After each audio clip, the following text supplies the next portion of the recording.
байхгүй штэ. Тийм аюу сонио. Аав надаа яг үнэндээ миний амьдрал хятад хэл заасан хоног хугацаагаар нь тоолох юм бол нэг 14 хоног л байдгийн. Би яасан бэ гэхээр нэгдүгээр ангидаа тэгээд ихтэй сургуульд орсон. Юу үзэж байгаагаа мэддэггүй. Баахан хаанзал бичээлэдэг чанд орон уншаад байдаг. Утгаа мэддэггүй. Тэг яг хуу азар тэр үед бол маань ихтдаар маш их юм ингээд текст энэ чанд орон уншаал байдаг. Утгаа мэддэггүй гэсэн шүү дээ, тий.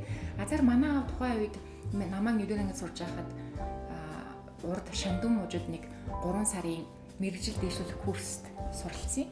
1 жил байж магадгүй. Тэгээд 3 сар ээжт хоёрыг зуны амралтаар маань хятад руу авч давуулж явсан. Тэгээд яг тэр нөгөө олон уншиж жагаад яриа задарна гэдгийг бол манай сургалтын төвд ярьж сурдаггүй, яриа задарна гэсэн ойлголт байдаг шүү дээ. Тэрийг бол би яг цэвэр өөр дээрээ бас яасан туршид үзсэн юм аа.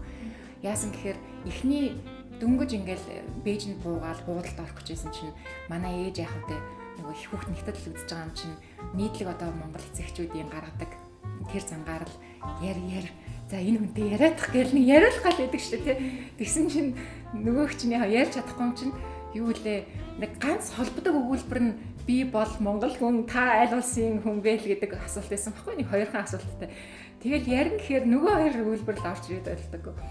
Тэгээд нэг аавын дотор байр чинь данал хятад дотор байрны юм давхар даад тийм үйлчлэгч нартай байсан юм.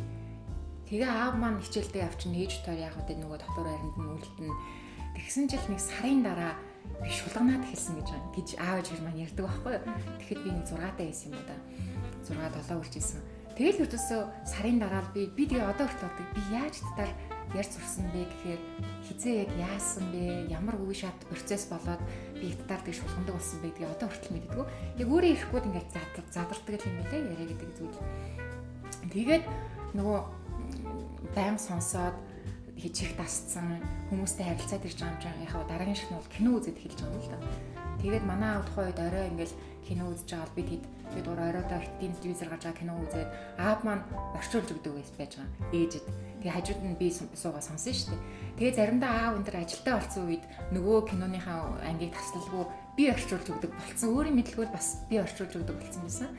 Тэгээд ер нь тухайн үед чинь манай аав тэгээд тэрний дараа нэг 2-3 жилийн дараанаас манай кино орчуулж эхэлсэн шүү дээ.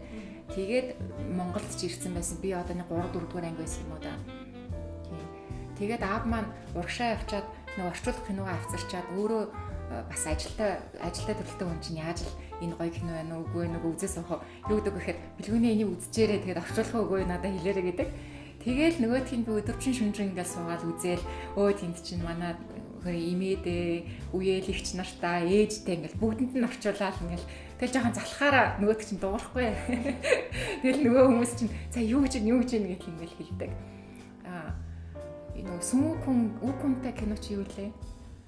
Баруун сарцсан тэмдэглэлгээд нэг баажийн даардаг штэ тий 24 анги кино гэдэг байсан. Тэгээд тэрийг бол одоо бас нэг сайхан дурсамжаа эргэж дурсахад болвол манай өвөө аав манай ээж хоёулаа талигач болсон л да одоо.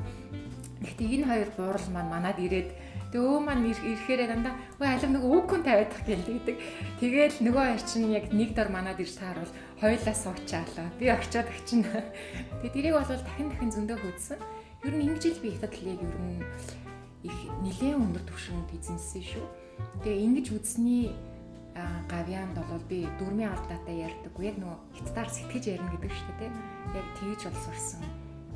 Тэгээд яг дөрмийг хятад хэллэлээр дөрмийг бол би бүр хизээ хойно өөрөө яг бодлого тий хятадаар яг сэтгэж ярьдаг болсныхаа дараа дөрмийн уншид нэрэл ийм байдаг даа гэж тэр тайлбарыг нь бол тэгж ойлгож харж авч ирсэн.